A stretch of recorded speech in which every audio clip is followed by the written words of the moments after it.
Hey everybody, welcome to Harbor Talks, part 3 in our talk about leadership. Hope you've really enjoyed these as you've tuned in and maybe it's helped you move the needle just a little bit in your own leadership. You know, week 1 we talked about pride, how it's the fulcrum mistake that leads to all others. Last week we talked about how do we avoid from leading out of our own insecurities and then becoming an insecure leader.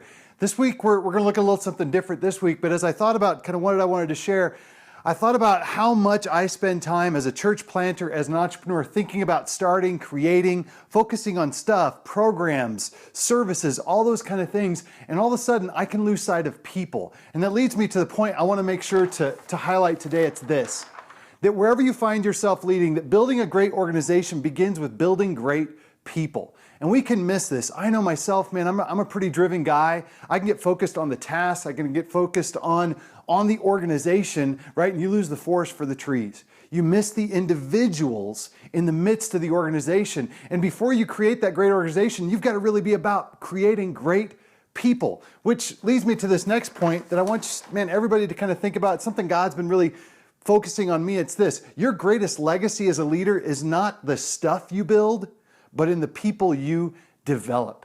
You know, several years ago, I was challenged by a friend of mine. I was a youth pastor living in Phoenix, Arizona. And he said, what if instead of really focusing on making things larger and bigger and more dynamic, what if you leaned in and focused on the smaller? What if you just picked, like Jesus did, 2 or 3 different people to really pour into and develop? And it was amazing how when I made that decision and really focused on 4 young men, how the rest of the organization began to transform, began to change because I changed. I transformed from somebody who looked at just creating a great organization and really looked at developing better people. And this, right, takes me to kind of what we want to look at here. Those you lead will become like you before they become like who you want them to be. Why is that important as you develop people? Because at the end of the day, if you want to develop great people, then you need to be great people. You need to be a great person. All those right things that you want to see developed in others, they got to start with you, because as the leader, everybody takes their cue from you. You set the tone. The organization, the people in it will begin to replicate you. So if you want to create and develop great people, well, you need to create and develop yourself better.